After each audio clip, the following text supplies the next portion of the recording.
Hi, good evening, everyone, and thank you for joining this webinar. We're really happy to have Vivek Bore from Inventors Law join us for this seminar.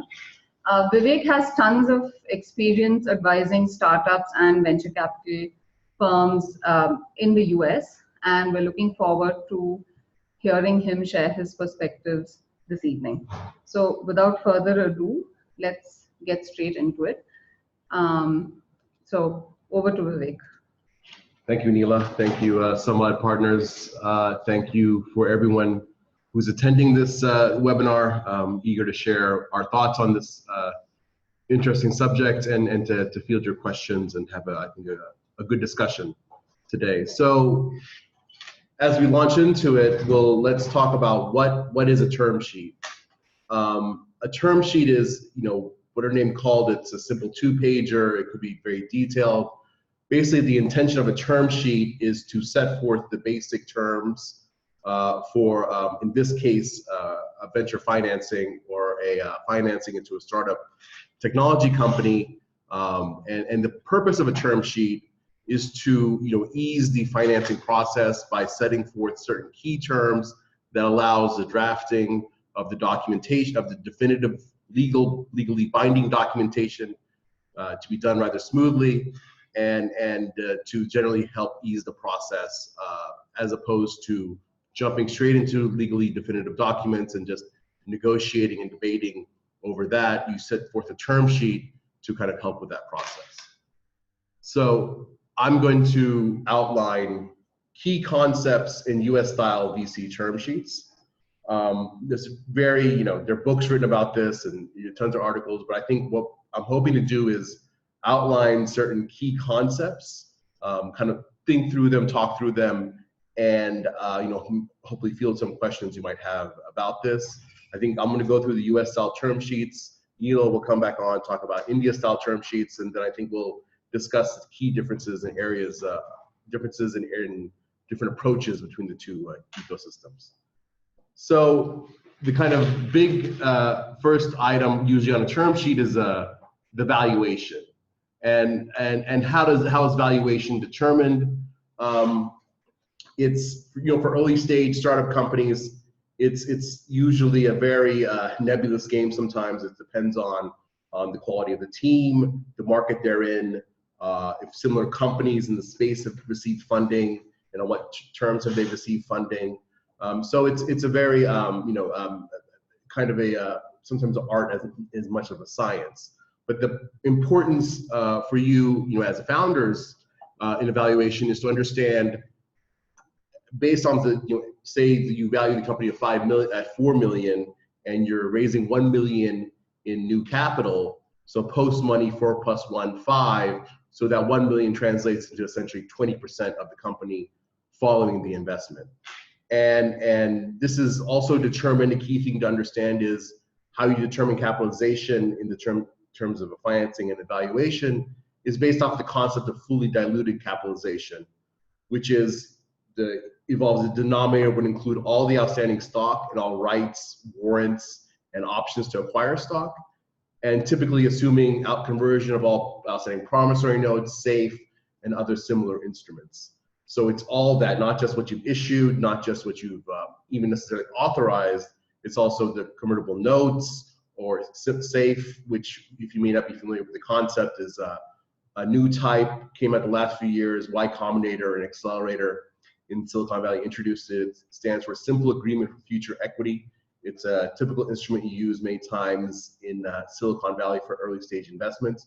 So you assume everything converting, and then based off of that, you do the math, for the post-money valuation. So then a big key concept that comes in a term sheet is liquidation preference. And essentially, the key thing to understand here is what is liquidation preference? Essentially is, if there's a sale of the company or a liquidation or a dissolving of the company, or some exit event of that sort, how are the proceeds going to be paid out? So the balancing interests there are for the investors. They want to at least get at the minimum, try to get their investment back. and get their money, kind of like last in, first money out is ideally what the investor wants to do. And then the holders of the common stock, which is the class of stock in the US that's held by the founders, employees, advisors, consultants, basically the company and the team, they would take money out after the investors. So that's kind of the downside protection. So usually in a decent market, nowadays in the US, in Silicon Valley, you would see a 1x non-participating, which stands for either, the investors get paid out one time, get their money back, and then the rest of the money is distributed pro rata to the rest of the common stockholders. Or if the return is higher than 1x, the investors would usually convert to common stock and then get paid out pro rata. So that's certainly the market, especially for early stage investing, is 1x non-participating. Now, depending on the level of negotiation and the terms, and the market, you might see 1x, 1.5x. You might see fully participating, which is the investors get paid out and then they get a pro rata of the remaining proceeds. It's a double dip. So from a founder perspective, the ideal you want to try to shoot for is 1x non-participating. It helps keep the investors and the founders and the team interests aligned, and it gives the investors that minimum downside protection. So then another key concept in a term sheet is going to be voting rights. So usually how it works, the board of directors in a corporation, usually a Delaware corporation, would make major high-level decisions. Majority of the board members make decisions. There might also be shareholders agreements that provide investors with the right to nominate board seats. And so control of the board is a key part of control of the company and the business. And also some of those in shareholders or investor rights agreements might contain provisions in which the board, even if the investor nominees don't have a majority of the board, they would be able to assist. Certain decisions would not be able to be made unless they're approved by an investor nominated director.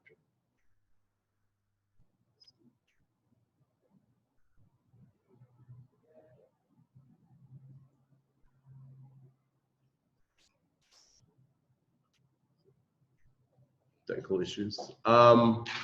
So just give us a minute. Yeah. We're just fixing a technical issue.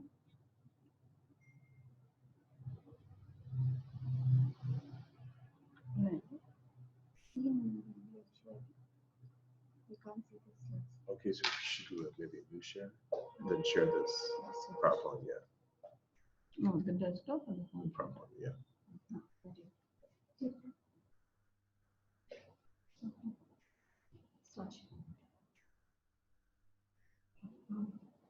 Okay, great. All right, so it's come to our attention that you couldn't see the presentation, so hopefully you can all see it now. So moving on, voting rights.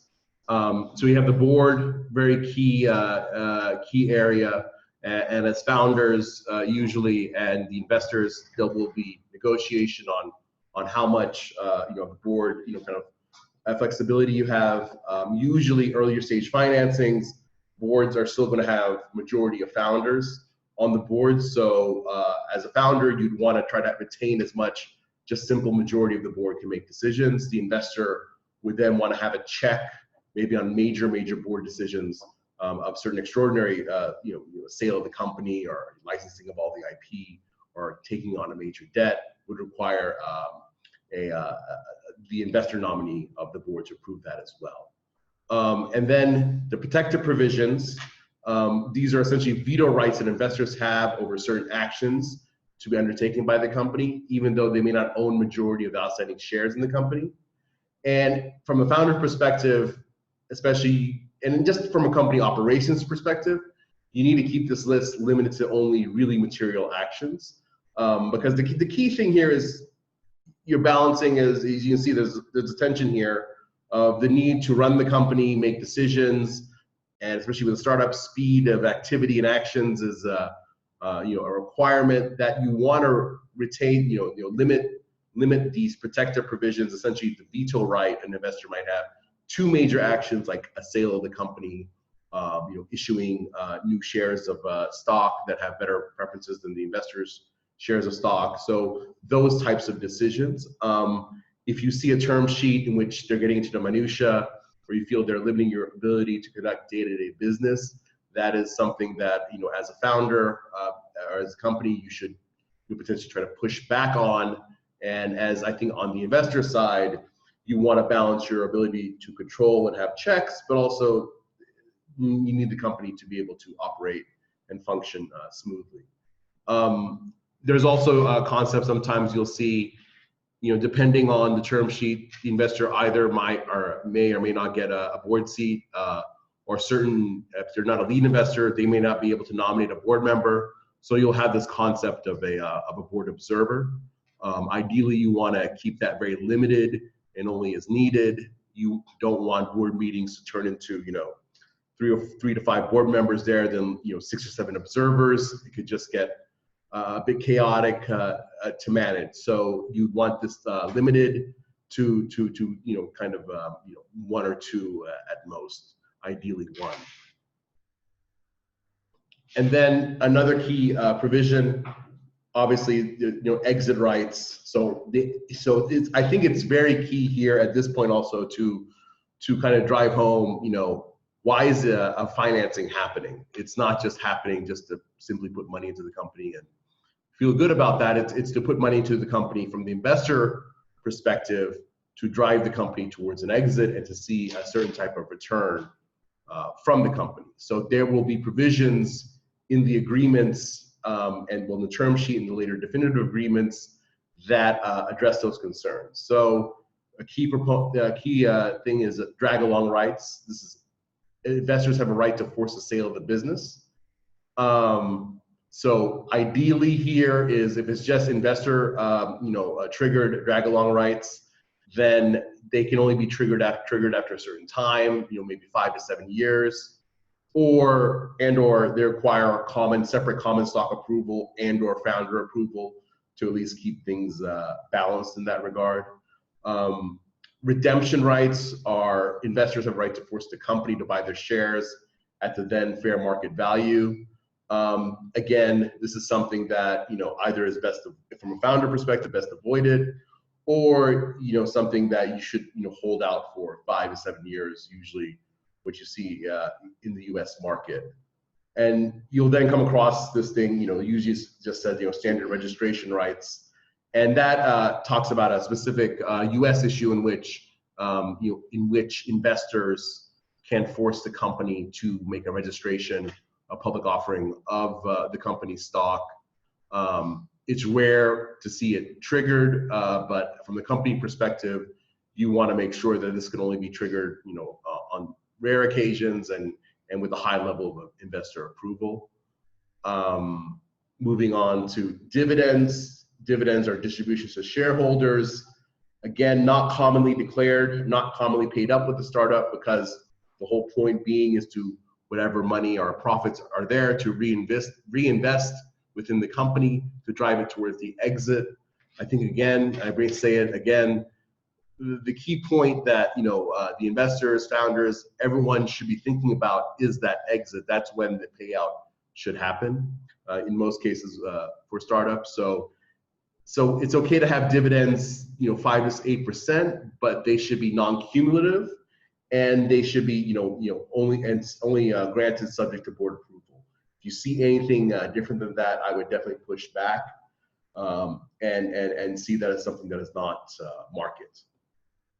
You will see anti-dilution. Essentially, this is a protection against down rounds. Say you bought 20% of the company at $1 a share, and then the company goes out next round and raises at a lower valuation. So you're being diluted, and someone is being able to buy stock at a cheaper price. So what it does is adjust your relative percentage within the company by issuing you new shares to protect the economic value, what you have in the company, what you own in the company. And this should be a broad-based weighted average, which essentially translates, normal English to protection against down rounds, financings in which you're raising at a lower pre-money valuation than when you invested. Anything outside of that is not generally market. In fact, you're starting to see early Series seed style documents in the U.S., especially in California, that anti-dilution protections are even being removed because they're seen as being not likely to be triggered and just kind of excess verbiage that kind of distracts from the rest of the document. So that's something that might come as a surprise to some people operating in different ecosystems. So moving on here, we have founder-related matters.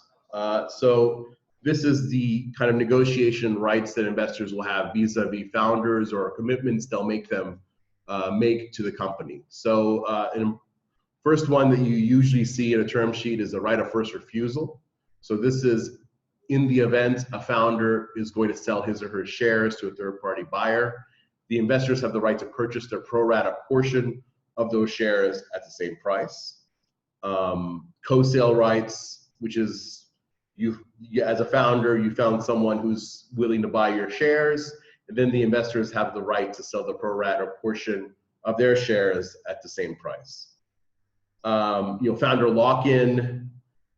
Many investors, particularly in Asia and other emerging markets, require founders to be locked in from selling their shares, even the vested portion of their shares, meaning stock that you own as a founder that's not even subject to repurchase right anymore.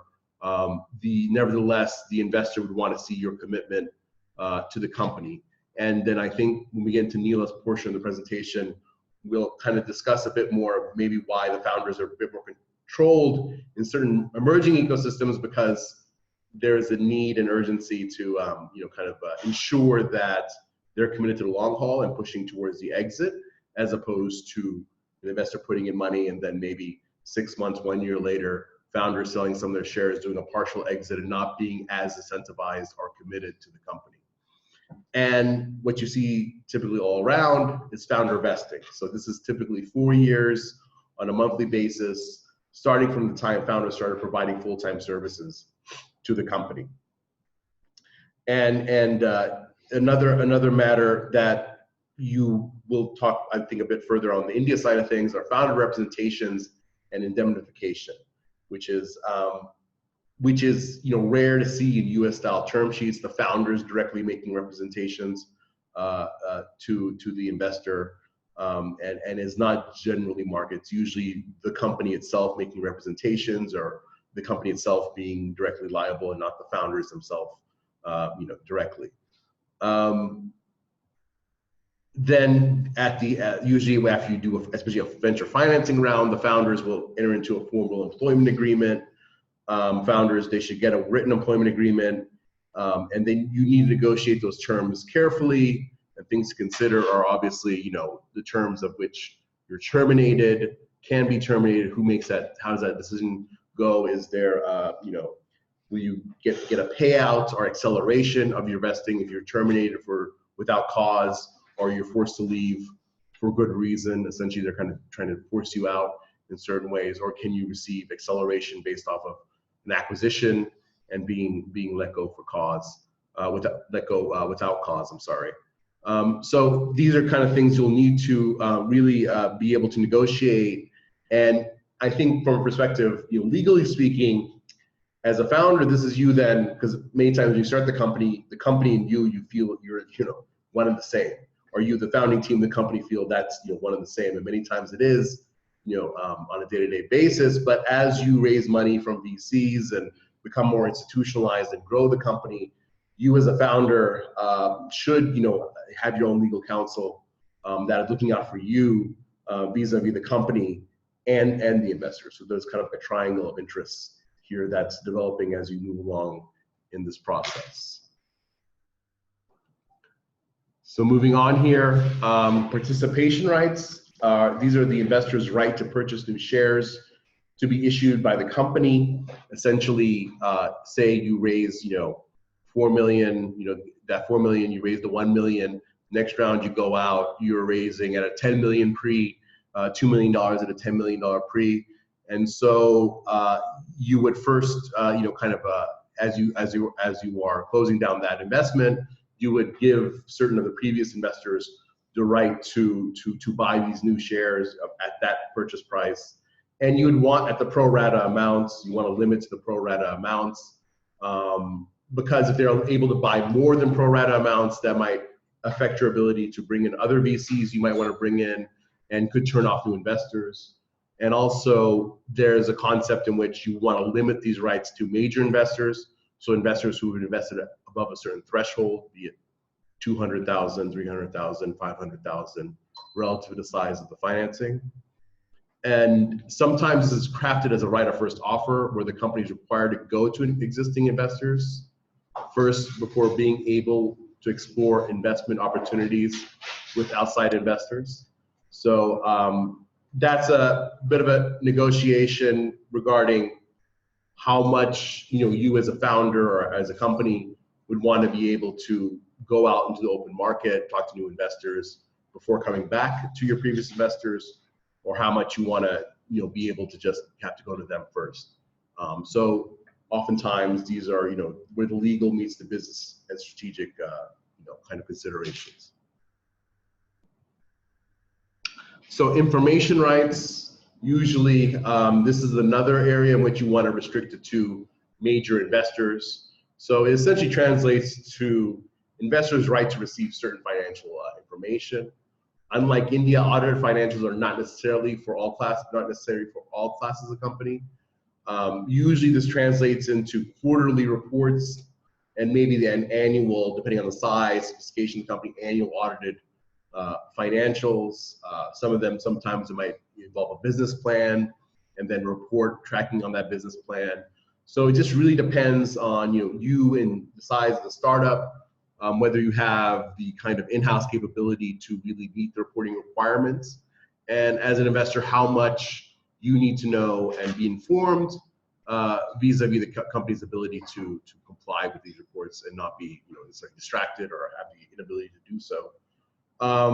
As a founder or as a startup, actually, you'd want to make sure that there's confidentiality for the information the investors receive, and they're not used, because sometimes investors might have competitive investments, and maybe the ability that if you feel that there's a certain investor that has directly invested or heavily involved with a competitor, that on good faith basis you would be able to limit the type of information they receive.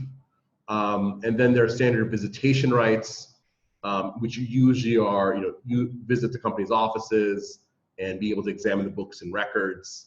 And these should be limited to maybe once or twice a year, and with a certain amount of notice to be provided to the company.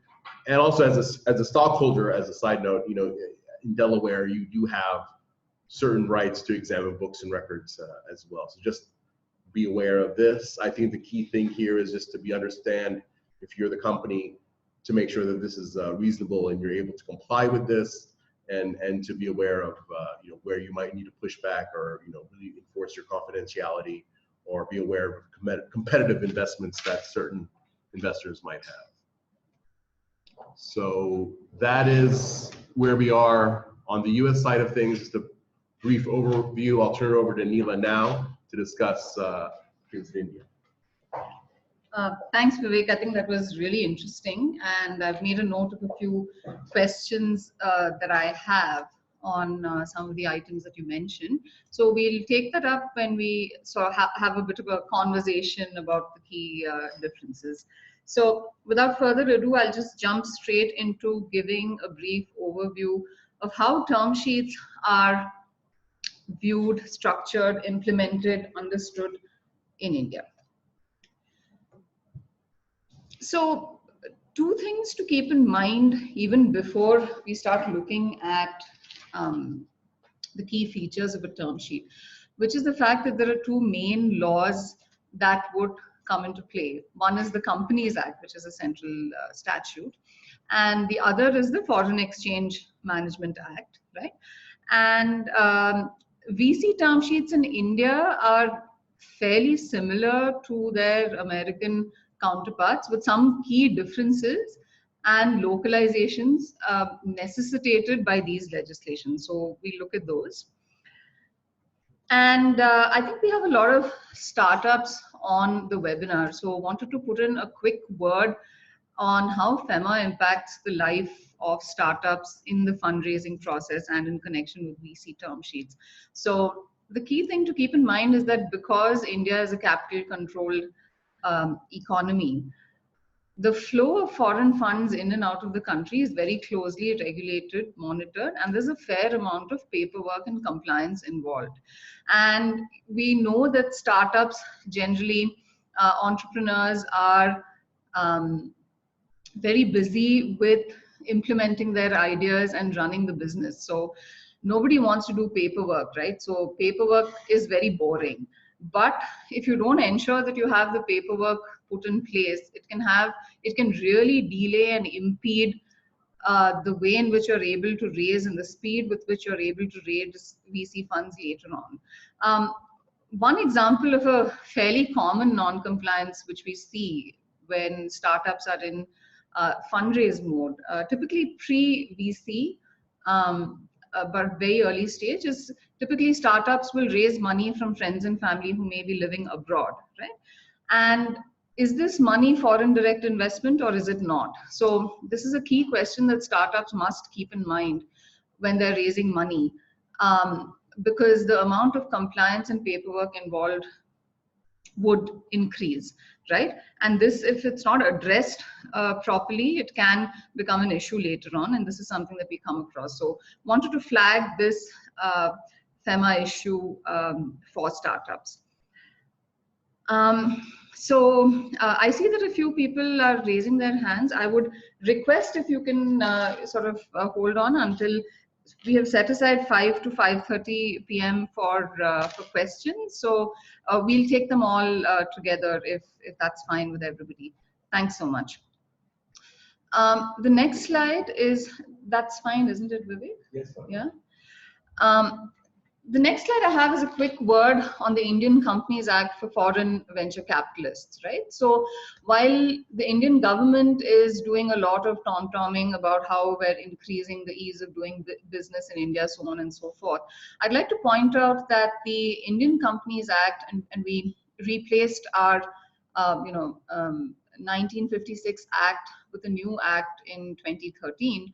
But the fact is that our company law statute has been informed by certain sort of very high profile scams which involved large companies defrauding small shareholders, small depositors, by making use of certain loopholes in the old statute. So the new statute is still very, very compliance oriented and paperwork oriented when it comes to the process of issuing shares, right? So this is something important to keep in mind because it does significantly impact the timelines of doing deals. So I understand from Vivek that a seed financing deal in the US can be completed in a week, right? So in India, that's extremely difficult to match that kind of timeline, simply because of the paperwork and compliance involved, right? So if you have a very good company secretary helping you with all of the paperwork, then probably you can do it. But otherwise, the timelines need to be planned, keeping this in mind. Also keep in mind that valuation of the shares is prescribed for nearly every mode of issuance other than rights issues, right? So you'll have to go out and get that valuation certificate from a chartered accountant, so on and so forth. I don't think that's the case in the US, right? It isn't. So the few other things which are on the slide, but I will take them up when I'm talking about those certain issues. So moving on. Right. So the very first item, that I want to talk about in an Indian style term sheet is what kind of instrument do you choose, right? So for foreign VC funds, the options are extremely limited. Usually people go for a compulsorily convertible preference shares with some common equity shares on the side. The reason for this is that the law prescribes, the Foreign Exchange Management Act prescribes that an instrument has to be compulsorily convertible into equity to be reckoned as an instrument eligible under the foreign direct investment route for equity. Any other kind of instrument which is non-convertible, partially convertible, so on and so forth, would be reckoned as debt and would be subject to a separate and sort of a more stringent framework for debt inflows into the country. So that's the reason why people prefer a CCPS. There have been some recent changes where startups are also now allowed to issue convertible notes. So this is a sort of, it's an interesting development because the convertible note, as Vivek will bear me out, is a very popular instrument in the Valley, isn't it? And for a long time, American funds were trying to use this instrument in India, but then they came squarely up against the fact that this would not be reckoned as equity and it would be reckoned as debt. So now FEMA has been amended to allow registered startups to issue convertible notes, and we did a webinar on this last month. So if some of you missed that and you'd like to get the slides and the audio recording of that, do drop us an email and we'd be happy to share that with you. The other key thing to keep in mind is the fact that the issuance has to be at the fair market value of the instrument, right? So this can lead to interesting structuring issues when you have a deal which is a combination of a primary and a secondary, because the rules, actually the rule as regards valuation or the fair market value is quite simple if you remember it like this, right? That if the money coming in from outside India, shares always have to be given at or above the fair market value. But where you have somebody in India selling funds, so when they're selling shares rather, so it's the reverse. The price always has to be at or below. So sometimes when you have a deal which is a combination of a primary and secondary, where you have different types of entities investing and selling, they could be residents, non-residents, so on and so forth. It can be quite an involved exercise arriving at the price per share in that deal, because it ideally you would like to have it the same, but then it would depend on these permutations and combinations. So that can lead to some interesting issues. Domestic venture capital funds have a wider menu of options. So we do see domestic VC funds going for instruments which are redeemable, optionally convertible, so on and so forth, which is not allowed under the equity route for foreign VC funds. So coming next to the concept of a liquidation preference, right?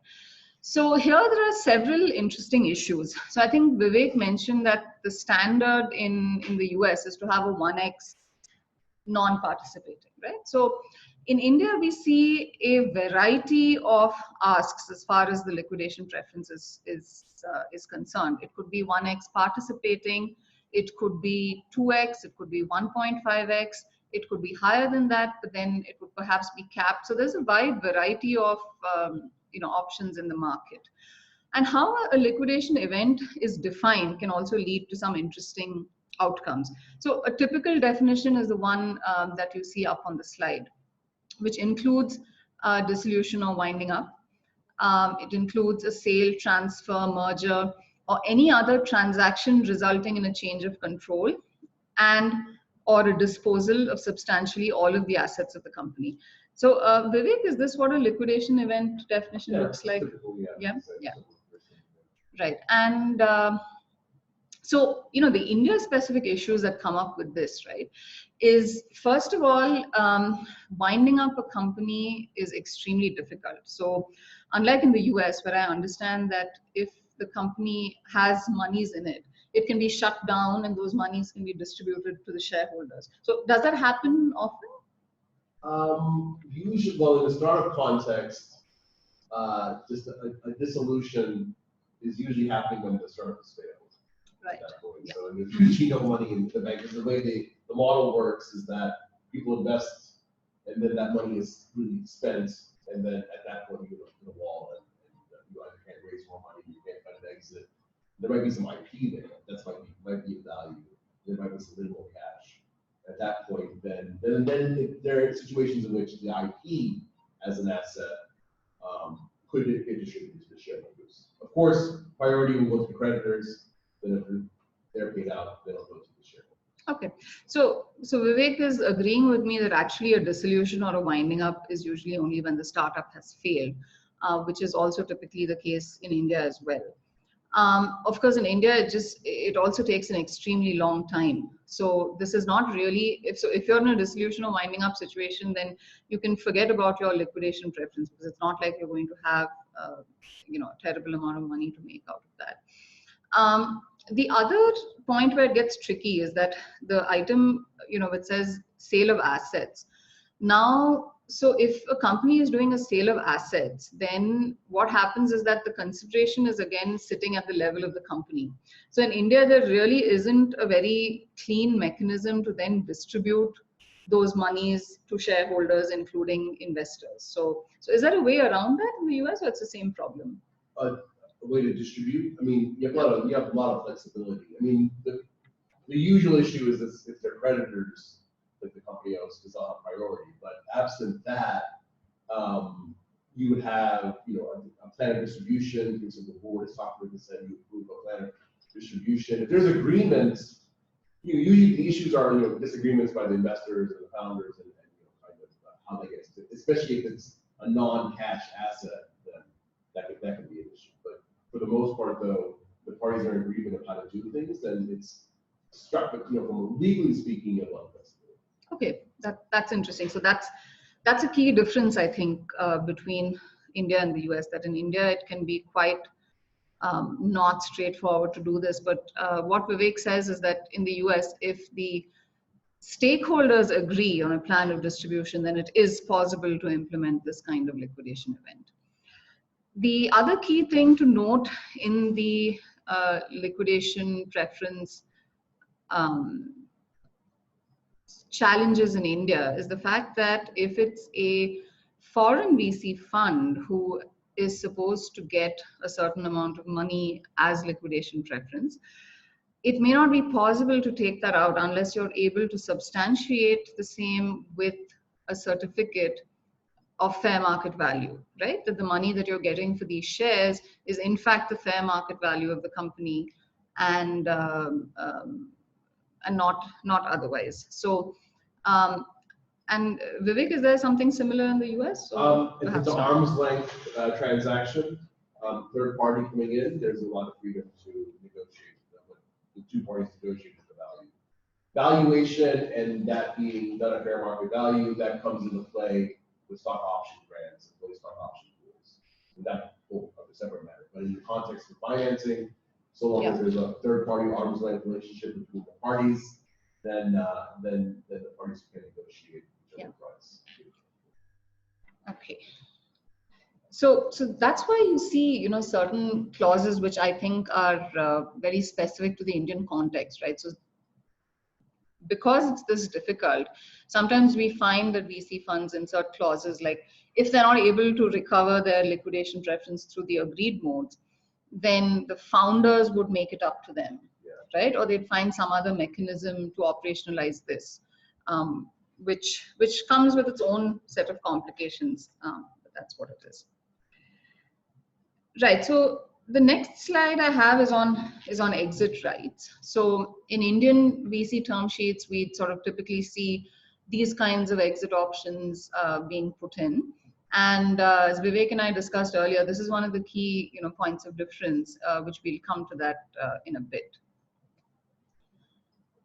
On the next slide, I have wanted to touch upon some of the governance and control related provisions. So it's quite typical for VC funds to also ask for a board seat, which is similar to what happens in the US. We have noticed that sometimes funds actually prefer having an observer instead of a director, simply because of the liability issues under Indian law.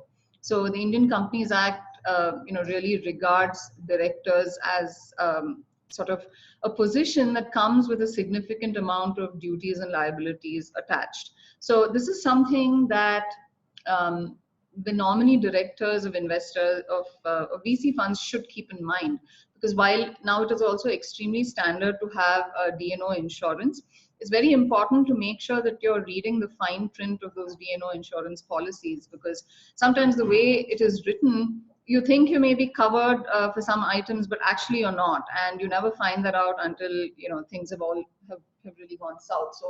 So that's something to keep in mind. And because of these increasing liabilities, we're actually finding that people prefer an observership sometimes. The other thing that we see in VC term sheets is that the investor will want the board to also include an independent director who may not be appointed immediately, but will be appointed at some point of time in the future. And the way in which shares are voted, again, this is an interesting Indian law point, which basically says that the different classes of shares which are not equity, so your preference shares, for example, they can only vote at meetings of the preference shareholders, and they're only allowed to vote at meetings of equity shareholders if the equity shareholders are discussing something which impacts the rights of the preference shareholders. So this is why it's important to ensure that there is language in your, and this is not really in the term sheet, it will come in a little later, but the words as if converted are used sort of to cover this, and it's a legal point which has to be taken care of correctly in the shareholders agreement. The other interesting aspect is on affirmative rights and control, and we'll discuss that together when we come to the conversation aspect of this. Right, so hopefully so far I think that we've sort of given you a flavor of the kind of items which are covered in US style term sheets and in Indian term sheets. What we'll now do is that we'll quickly sort of have a conversation on some of these things, so that should give you a good perspective of Great. All right. So thanks for that, Neela. Quite informative. And as you can see, there are similarities, but also very key differences there. And I think also another thing to bear in mind is as we talk about term sheets in India, in the US, or wherever, there's going to be a lot of geographic variation sometimes. So in the context of the US, most of my work has either been in Silicon Valley or New York, in the US context. And you'll see differences between New York and Silicon Valley, which is, tends to be a bit more pro founder, pro company, a bit more balanced, not as much verbiage. I think New York, given its kind of finance, private equity background, can be a bit more, aggressive from a financial and control perspective.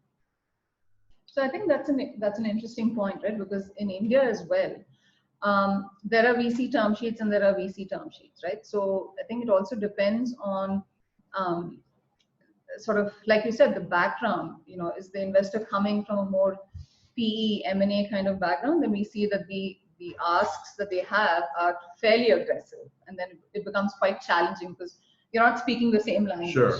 So, yeah. I think that's key. And I think, yeah, so between India and America, there are obviously several items here that we've highlighted for discussion that are key. So control affirmative voting matters. In India, how would you say, what is the general approach that you see? So in India, I think the approach to affirmative voting matters is throw in everything and the kitchen sink, right? So basically the company and founders are sort of tied up in all kinds of ways. They can't take a decision on any matter that is outside the ordinary course without the approval of the investors, which I understand is not the case in the US. Yeah, I think in the US they try to, especially if the investor has a board seat, and they might move it into board approval or investor board approval is the way that they cover it. And also, just generally, the approach is much more. I think the investors, especially in the Silicon Valley context, they want to embolden and empower the founders to kind of operate and push the business on a day-to-day basis, but yet retain control on the key major issues involving exit or acquisition of major debt or acquisitions of other companies and those types of matters, or issues in which a new series of shares that have better rights than the current investors are issued. So I think it's retained to that. And I think, this is kind of one of these issues that kind of go to the ecosystem as well. I think there tends to be generally a greater sense, especially on the seed to Series A level in the US, between investor and founders, that they're collaborating on this together. Whereas I think in India sometimes it's a bit more of a friction approach. Right, and in fact, this led me to a question that I had when you were talking about the investors' participation rights. Yeah. Right? So you said sometimes this is structured as a right of first offer, where the company needs to approach the existing investors before they can go outside. Sure. So in India, the question would not even arise, because the very decision to go shopping for the next level of funds would first have to have investor approval. Yeah. So. This is very much tied together, so not much discretion. But that's interesting, right? So in the US, the company can decide when it wants to raise funds, and it doesn't need to consult its investors on that. I think especially the case when you're, if you're going from Series A, seed level to Series A, or Series A to even Series B, there's maybe different classes of investors that you're trying to go after that may have been, since there's such specialization of funds there, that tends to be the case. Whereas I think in India obviously is a growing ecosystem, but there are a limited number of players that you'd want to talk to. And I think if the investors here have identified a good opportunity, they would probably want to keep as much access they have to that opportunity as possible. Right, and interestingly also, I think the practice in India is that so you agree to a whole laundry list of items, right? But then to ensure that all the parties, the company and founders, are actually in compliance with these affirmative voting matters in the routine day-to-day business of the company, can actually be quite challenging, right? Because you need to go to your investors for approval for lots of things. And then what happens is, when you're doing the next round of funding, you've got external lawyers who are sort of coming in, doing diligence, and then they're saying, hey, you're not in compliance with the shareholders agreement on a list of things. So on a day-to-day compliance sort of issue as well, this is something that people must keep in mind. And we've also seen that actually investors, they tend to sort of really tire of having to give these consents. So actually, one of the items that we spend a lot of time on while negotiating shareholders agreements is how to make this process of getting this consent as simple as possible. Sure. Right? So that's just and then they end up of two minds, because they see how time consuming it is, how it's slowing the company down, even time consuming for them, but yet they don't want to give it up sometimes. So it ends up being a very frustrating process. So I think the next item that we were talking about, and we found that there are a lot of differences, is the way in which the exit waterfall is set out in Indian VC term sheets. And it's very specific. It's like 5 years or 6 years or 7 years or whatever the time frame is. Do an IPO. If you're not able to do an IPO, do a strategic sale. If you can't do that, either find me a third-party buyer. If you can't do that as well, make the company do a buyback. And sometimes we also see a put option, which the founders would be obligated to provide, but that's kind of rare. It's not really seen that often. And Vivek, you were saying that this is very unusual. I mean, I think to this level, I think a lot of investors are content with having a certain kind of drag along ride, or being able to force the sale, or at least if they're on the same page as the founders, the investors and the founders having those rights. And in many situations, if it's a good company with a good founder, strong founding team, they wouldn't want this type of restriction or control over how the process of the company goes. But I think, I mean, kind of just thinking within the Indian context, because we see it come up, our firm does a lot of work with Indian startups, that are working through the US or doing US style VCs, but receiving money sometimes from Indian investors. So we'll see a hybrid. But I think it comes up oftentimes when I think there's a sense in the market that the founders may not understand that they're pushing to an exit.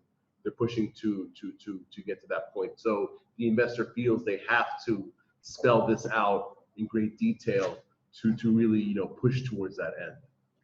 And I think that especially on the drag along, I think the construct is like we discussed.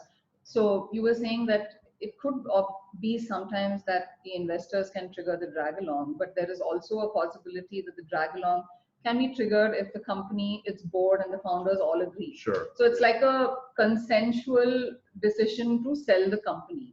And I've seen this also in transactions that we've done where the company has been in the UK, for example. But in India, actually, we don't really find that concept very often, that everybody needs to come together and decide to sell the company. It's really something that the investors get to trigger. And this sometimes leads to, especially when you have multiple investors, it can lead to sort of scenarios where each one wants to have a drag along, although we usually say that they should try to call it together. But then if they don't, then what happens, right? So it leads to interesting situations. Yeah. Yeah, and I think happy to even discuss this further during the Q&A. But I think another key difference that we wanted to kind of discuss are the issue that we alluded to earlier, the founder liabilities. And oftentimes in the U.S., the founders, or as the word is used in India, promoters, rarely have direct personal liability. It's through the company, and the founders would only face personal liability if they commit a fraud or did not respect a corporate form, so to speak. But in Indian deals, in Indian term sheets, and term sheets I've seen, or in transactions that I've seen outside of the U.S., you often see founders make direct representations of warranties, and also have direct indemnification obligations to the investors. So there's a key difference there. So this is actually a really interesting point, because I think if you look at various studies that have been done, including academic studies, I think the Indian promoter is a very special kind of person in the world of sort of corporate law. And sort of the kind of control that the Indian promoter enjoys over a company, that structure and that setup and that mindset is quite different from the way it is in sort of other jurisdictions. And I think that that is primarily sort of the reason, right? Because the concern is that while the company may be giving certain warranties, the company may actually not know certain things which the founders may know. Sure. Right? Simply because of that unique their position. And that's why it's really key that these representations and warranties are taken from founders in the Indian context. And I think also that, so I suppose in the US, it's not really, you're not sort of drawing a distinction between the company and the people in the company, or sort of. Yeah, I mean, the people of the company essentially, they exist as other officers and/or stockholders, or as employees, consultants, those various roles.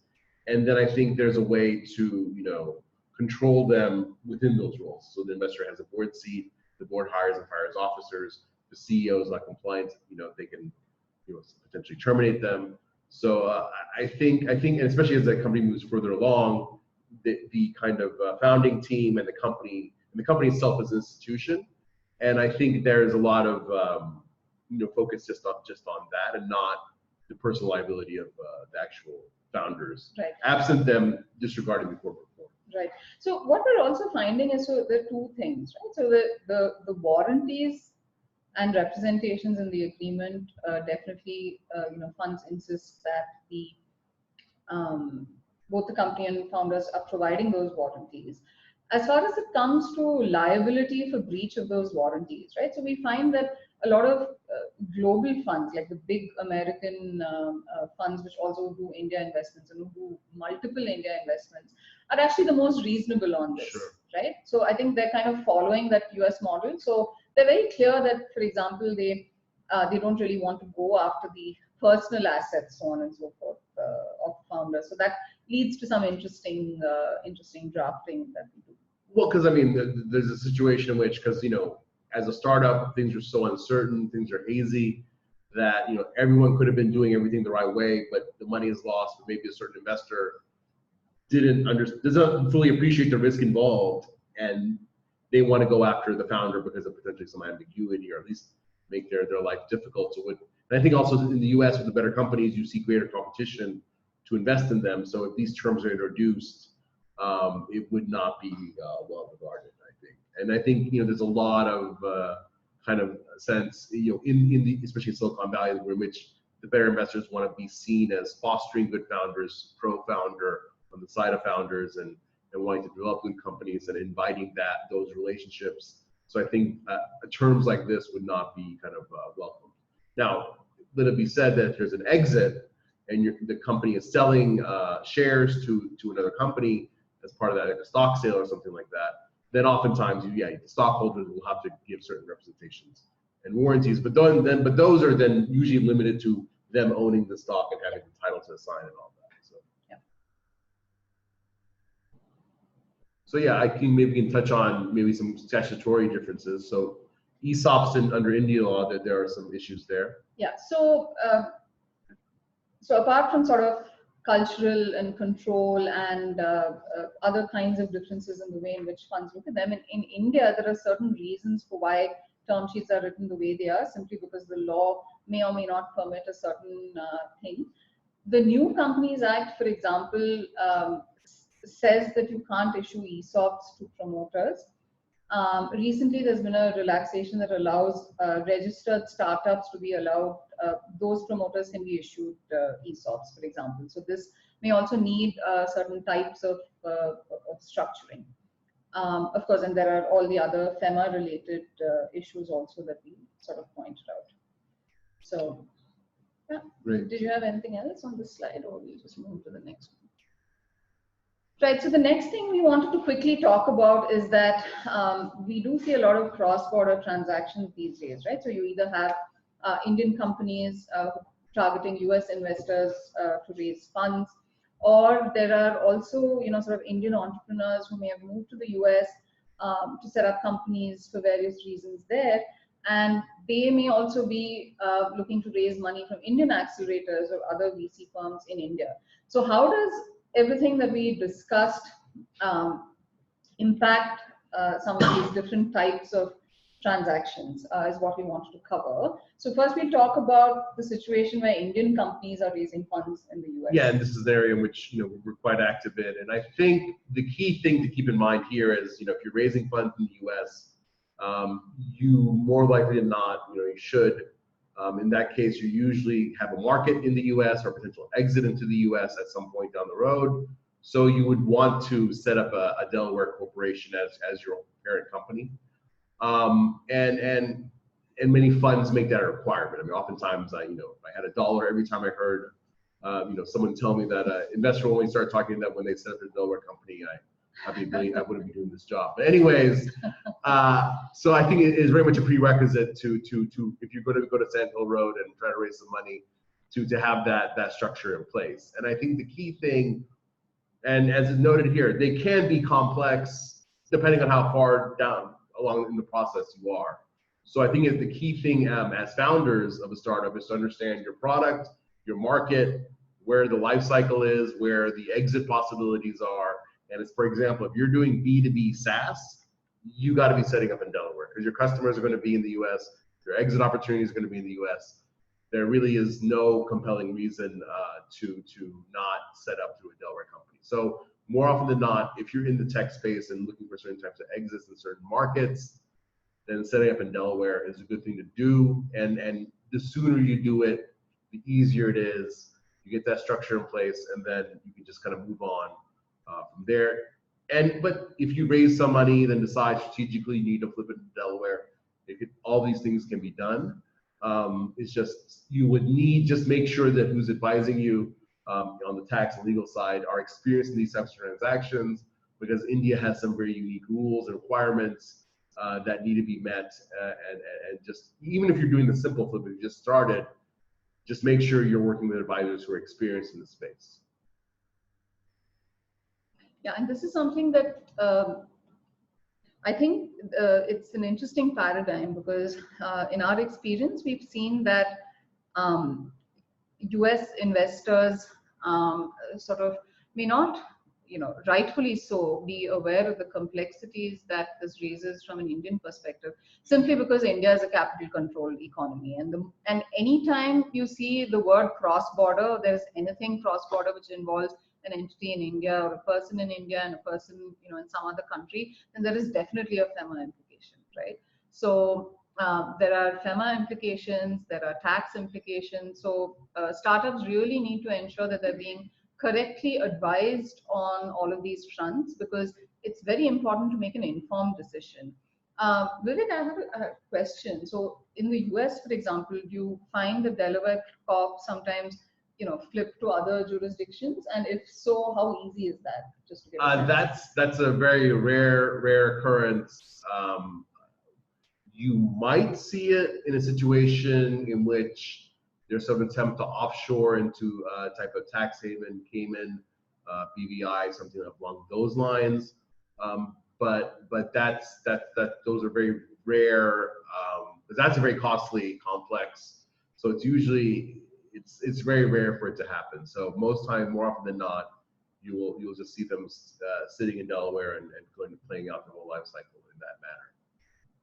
Okay, that's interesting. And I think the reason also for these complexities to arise is the fact that I think in the US, the VC industry, the documents are all highly templatized, right? So the industry as a whole sort of understands a particular structure or a few structures, right? Yeah.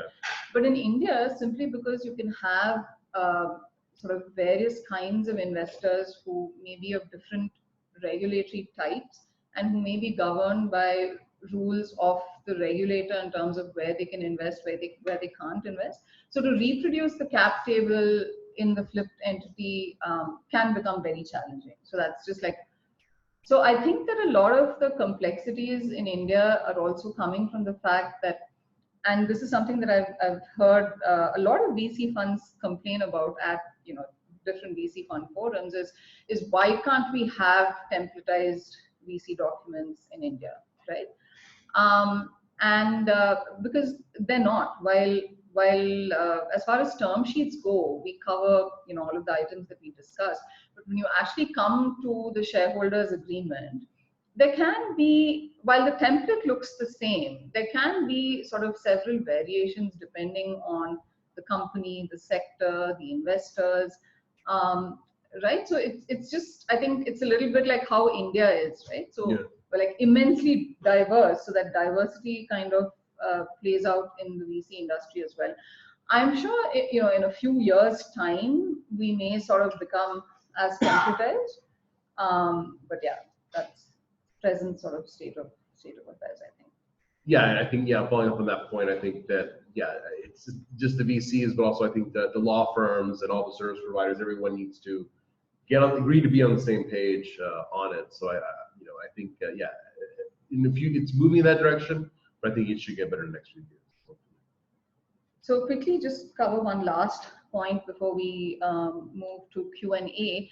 Is on the other kind of cross-border transaction, right? Where you have Indian entrepreneurs who may be in the US, who may have set up a company there. They may be participating in accelerator programs from India, maybe raising money from India as well. So in such cases, we've seen sometimes that US startups have got term sheets, which are very Indian-style term sheets covering a lot of the regulatory and statutory sort of localizations that I meant earlier, which may not be relevant in the US context, right? So if you are that kind of cross-border, if you're in that kind of cross-border transaction, then you should make sure that your the term sheet that you may have got from somebody in India is also properly localized, because that sets the tone for your future investments as well. Sure. Yeah, I think you need to be aware of where that is in the next part of your process. You're going to go to another round of investors. Usually in the U.S., you want to have rights and everything that's kind of on par with where you should be. And yeah, not needless verbiage that looks odd and weird. I mean, innovate your business, innovate your product, innovate many other things. But on legal documentation, you want to be as vanilla in that sense of as market as possible to kind of put everyone at ease, because you see situations in which sometimes the Indian VC firm or Indian accelerator will be insistent on trying to make the Delaware documents as India as possible, but that's only going to increase the cost of the next financing, because the next investor from the US more likely than not is going to say, let's get all this stuff redone completely. So it could lead to issues. So always just, I think generally, when you're looking at term sheet, when you're looking at financing as a founder, when you're setting up your company, any step of the process, think about the whole process, the whole life cycle of the company, and how each step plays into that. And don't just get so caught up in the now of things. Think about how each step plays into the next, because that will then kind of ensure that you're doing things to the best of your abilities.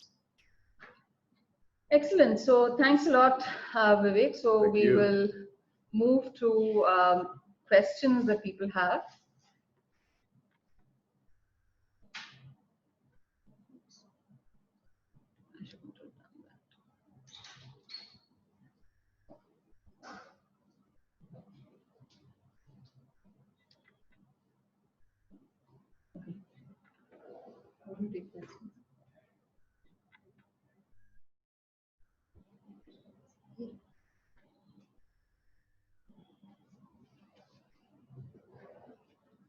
Okay, so let's jump straight into it.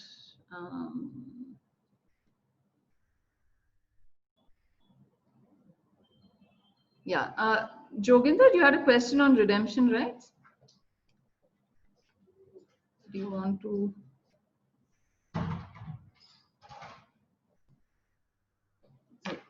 So they can't speak, right? They can't. Oh, okay. Fine.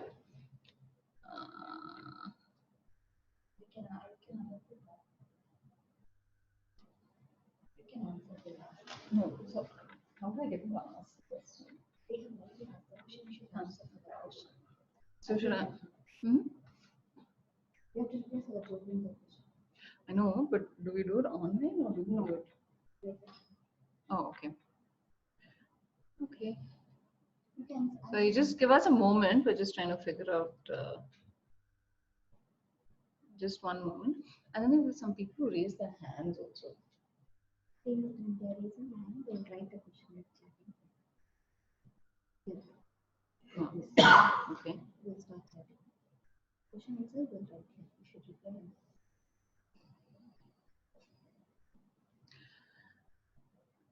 Okay. So I think that the mode of answering questions is sort of, it's chat based. So we will. I guess enter your questions, and then we'll just go through them one by one, read them out, and then we'll answer them. And then we'll have our contact information at the end. So if you want to further engage us, let us know.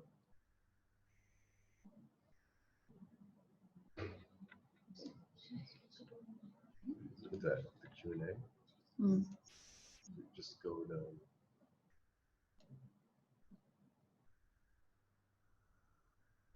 So I guess, there's a question here. Can you throw light on the involvement of investment banking firms, boutique firms, from fundraising consultants? What are the types of agreements? Which ones are beneficial to the consulting company, investor, and the founders? So what's the situation in India at the VC level? Do you often see investment banker, or boutique firms of that sort engaged? Not at all, actually. Definitely not at the VC stage or seed stage or sort of really early in the life of the company. Sometimes for later stage investments, yes, like Series C onwards, companies can raise investment bankers to help them with that fundraise. Yeah. Is that the same thing in the US? Yeah, I mean, it's very rare to see investment bankers it's only usually when you're looking for acquisition or something of that sort, And I think when the US, given securities laws, you want to be very careful about finding broker dealers or finders and whatnot, because that is a regulated aspect of the US fundraising process. So if you should use any of these services, or you're using someone to place funds for you, consult your legal advisor about if you should be doing that, and if you are, what the types of requirements and qualifications that person would need to have. So somebody has a question on shares were issued, but the filings were not made with the ROC. So yeah, so that does have certain implications. So you should consult with your company secretary on how to sort of resolve those. The next question was, can you elaborate a bit on put and call option position in India? So basically the position is that there was a lot of regulatory uncertainty around this over the last few years, but I think it was in 2014 that the RBI clarified that these optionality clauses, as it calls them, foreign investors are allowed to have put and call options, but it's always linked to the fair market value, right? So you can't have sort of returns that are over and above fair market value. The whole point being that the regulatory framework is concerned that nobody should have an assured return, right? So you need to ensure that you're taking the equity risk and you don't have debt-like features. So that's a little bit about the put and call. Next question. So a person has a question, a specific question on Singapore Holdco and India was. So I think this is a very specific question. So we'll take that offline perhaps. Yeah, I think just the general point about a vehicle holdco and a subsidiary, regardless of what the jurisdictions are, usually the investment will go into the holdco level because that's where the value is sitting. That's where the equity is being held, and usually subsidiary should be wholly owned or subject to local regulation. So that's the general rule of thumb, is that the holdco, the investment should have at the holdco level. Right, and there could be tax and accounting implications, transfer pricing implications. So please make sure that you're sort of covered on those aspects as well. Okay.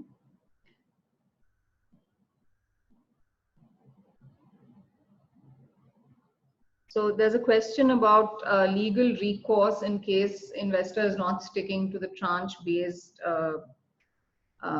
investment timeline. So please check the dispute resolution clause in your agreements. All agreements will have a clause talking about how is it that disputes should be resolved. It could be through arbitration, litigation, etc. So that would need to be checked.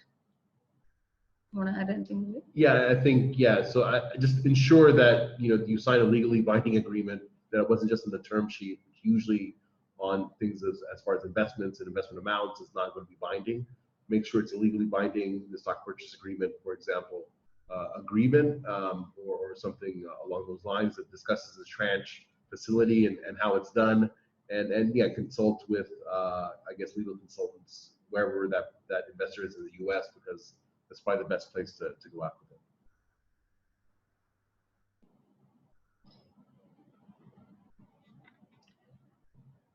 Right. So there's a question on rights of founders and investors versus the rights of employees who may have been issued shares under ESOP.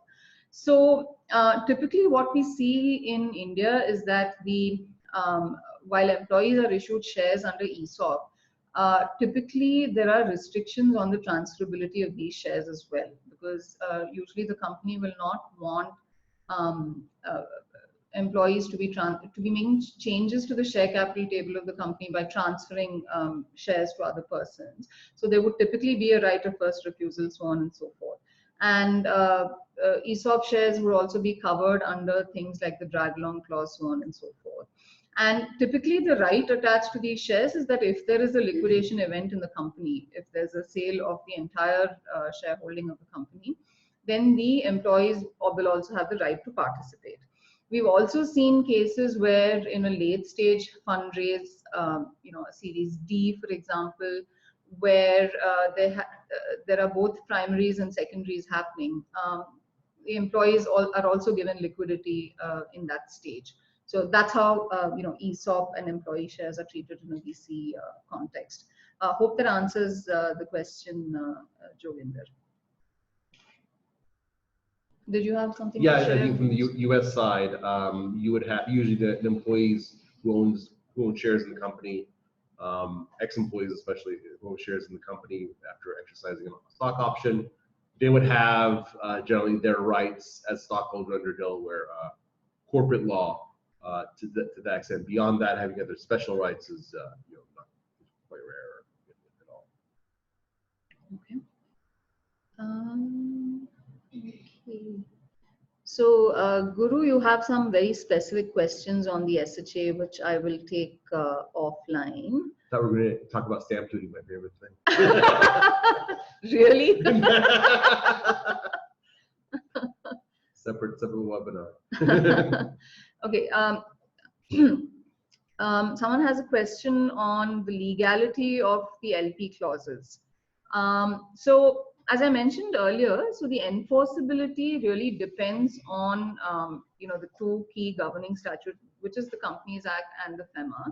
So the FEMA imposes restrictions on the amount of money that can be taken out through the LP, which is your fair market value rule. Separately, the Companies Act also imposes a sort of statutory waterfall, which determines the manner in which amounts available in the company need to be paid out. So in the case of a dissolution of the company, you need to ensure that your creditors are fully paid off, your workmen, so on and so forth. And then your preference shareholders, and equity shareholders take last. But as we also discussed, the winding up option is sort of rarely used to kind of give effect to an LP, right? Because a company is usually getting wound up only when it's already in the doldrums. So if a company has done well and you're able to comply with the FMV route, then contractually we have seen that there's no problem with sort of enforcing a liquidation preference in that sense. I mean, I think similar, just subject to U.S. and Delaware and California, there are local regulations that you have to comply with, but generally speaking, your liquidation preference, the certificate of incorporation is quite enforceable. Right. So I think we're done with these questions. We'll come to right. Okay. Where do I get levered beta information of public companies in India, US, India?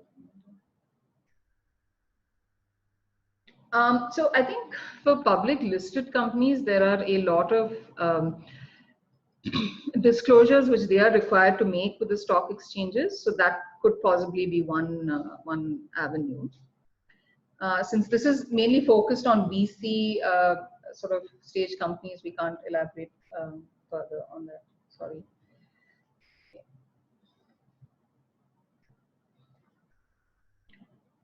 Yes, so I was wondering when somebody would bring up a question on angel tax. So, thanks for that. So there's a question that, I made the statement that the Companies Act doesn't require a valuation for a rights issue.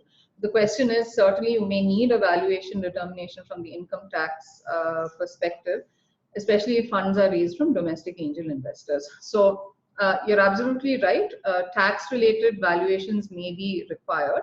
But keeping an eye on the time, and also, since this is not really tax specific, we, probably have to not feel this one, but we're sort of preparing an update on the recent changes in the angel tax related issue. So, we'll share that over email separately. So follow-up question, Joginder, you were saying that ex-employees with vested ESOPs they purchase when leaving, do they have automatic redemption at fair market value? So I think, see, the two things, right? So I think the way in which ESOPs and how employees can redeem them, it differs as far as private limited companies are concerned and as far as listed companies are concerned. If it's a listed company, then there is a lot more flexibility in how employees can sell their shares, right? But unfortunately, in private limited companies, since the ability to transfer shares is restricted, the way in which an employee can deal with his ESOP shares is really governed by the ESOP policy of the company. And the company is allowed to make changes to its ESOP policy as long as it's sort of not detrimental to the interests of the ESOP holders, and you also need a shareholders resolution for that. So yes, by making changes to the ESOP policy, you can, in the manner that is allowed under the Companies Act, you can make changes to the way in which employees can liquidate their ESOP. Can we share snaps of the slides with other co-founders? Yes, you're most welcome. We'll also be sharing the presentation as well as the audio recording. if you'd like a copy, please do write in and we can send that to you. Does it make sense to separately negotiate LP for liquidation and exit events? So this is actually something that we've sort of been talking about a lot. That in the Indian context, you may not. You actually need to make a distinction between a liquidation event and a liquidity event, where liquidation would cover things like dissolution, so on and so forth, and liquidity is more of an exit event. But we face a lot of resistance because people are very comfortable with this one concept. But by all means, feel free to separate it in the Indian context.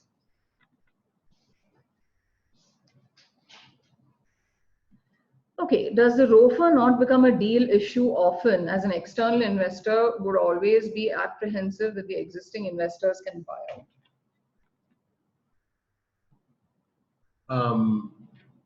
So I think so. The right of first refusal is around the ability of founders to essentially sell their shares if they receive a third-party offer, and then the current investors there can make an offer and buy those shares at a pro rata portion of that. And so external investors, I would take that to mean future investors. Potentially, but future investors would have those rights as well.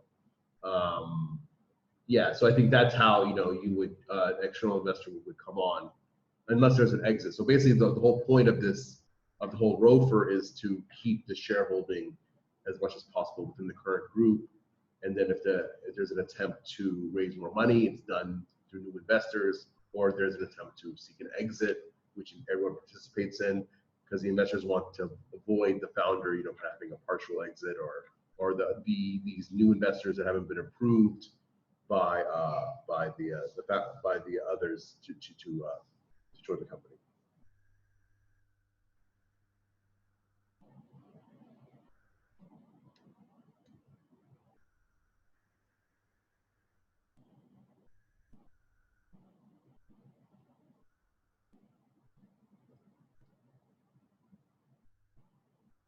So there's a question on taxability of ESOPs, which I'm not going to comment on because I'm not a tax expert. But if there's something that you want to, well, I think generally, from a tax perspective, we'll see taxable employees.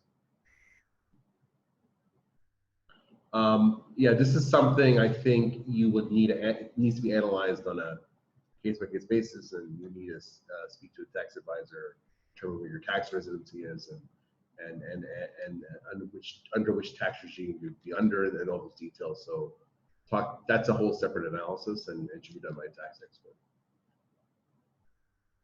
Okay, so I think there were people who are trying to raise their hands. So I'm just trying to see if I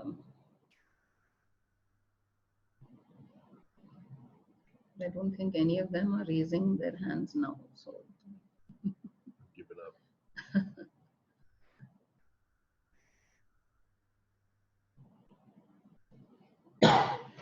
Okay, so do you want to make any sort of closing remarks? We have about 5 minutes. Yeah, thanks. Just again, want to thank everyone, Samvad Partners, for putting this on. Thank all of you for attending, for the great questions. I think it's key as you go into the term sheet process, especially as a founder of a startup, that you read up on these things and are become aware of what's market in the world you're in, where this fundraising process stands. Where does it mean for the life cycle of your company? What are the goals you're trying to seek? And understanding that, then approach the term sheet and kind of understand the basics of it. I think is very important. It gives you a firm ground to negotiate successfully. Okay, so since we have a couple of minutes, I'm going to ask some questions. So one thing I noticed, when you were saying in terms of the standard visitation rights, right? Yeah. So you're saying that the shareholder can sort of ask to come and inspect certain kinds of documents. Yeah. So in India, for example, there's a difference between what directors can access and what shareholders can access. So a shareholder has very limited information rights in the company. So they're actually only entitled to the the annual report, audited accounts. They can't kind of demand to inspect various books of the company, apart from a very limited number of statutory registers. So I just wanted to check what the position. Whereas a director can demand to inspect a lot more. Yeah. So when I talk about information rights, it's not just every stockholder. It's above and beyond what a stockholder can do under Delaware corporate law.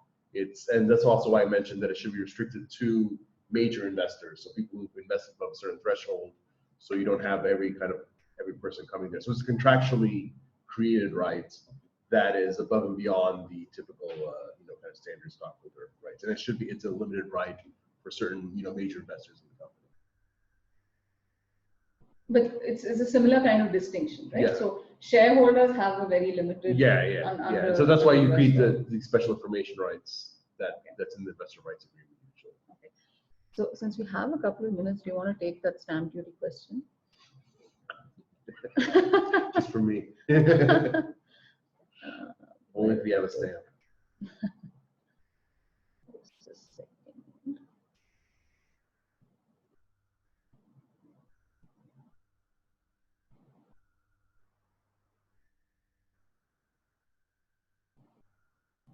Okay.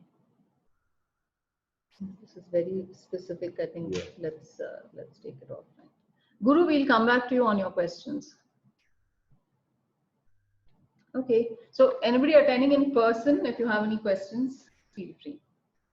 I have one question. So, you speaking about registration rights, generally insisted by American funds. But how in India, the startups generally push back on inserting these registration rights in the agreements.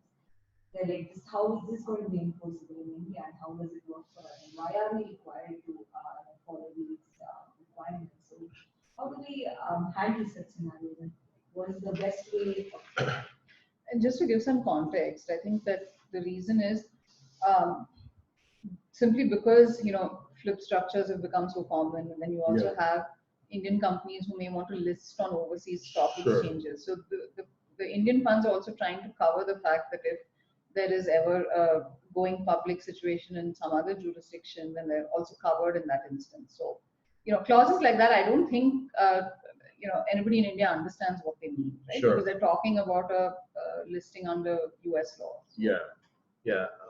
I think, and you're seeing pushback from the founders in that situation. I think what they need to understand is that it's not just something you trigger like that. It has to meet certain rules. A certain number of investors have to do it. You can set thresholds of a certain amount of capital can be raised by it. If an investment banker, it has to validate that it can be done. So there's a whole process, I think, to it. I think that's what's important for the founder to understand. It's not just going to be, investor wakes up one day and can say, "Oh, let's register the stock." It's because of certain things, and it can be only exercised in limited circumstances. I think if they understand that, and that it's part of something in which an exit event potentially in which they could also list their shares as well. So I think that's a key thing for them to understand is the actual details of it. I just have one. Just come close to the mic and speak. So I wanted to ask, while you're negotiating voting rights in a term sheet, so as you mentioned, you can either voting rights can be exercised on an as-if converted basis, or what you can do is, along with the CCPS that you can issue voting rights and load them with differential voting rights. So is there one method that we prefer? Would one of these methods be more favorable for a company or founders? Okay, so I think the answer is that we're seeing both, and different funds prefer a different approach. So I don't think there's a market standard as such. I may have certain preferences which I'll discuss maybe separately. And Vivek, do you have any thoughts? Yeah, generally in the US, all matters are preferred in common voting as one single class on a as converted basis, and then it's enumerated the protected provisions when the preferred have to have a separate class vote. Or if there's something stipulated by Delaware law in which is something uniquely affecting common stock or uniquely affecting preferred stock, in which there has to be a class vote. But the goal is to make the general rule simple and then to carve out certain exceptions. Okay, so I think it's 5:30, so we can call it a day. Thanks so much, Vivek. I think this is really useful. I learned a lot about So did I, yeah. US law. So yeah, and thank you to all our attendees. Hopefully you found this interesting. Our contact information is available in the slides. I'm not sure if the screen is still being shared, but check here.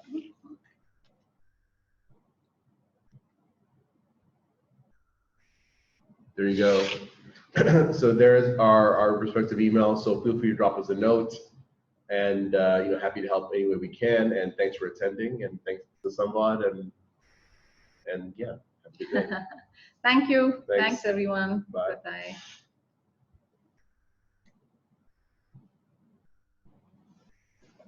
Any meetings?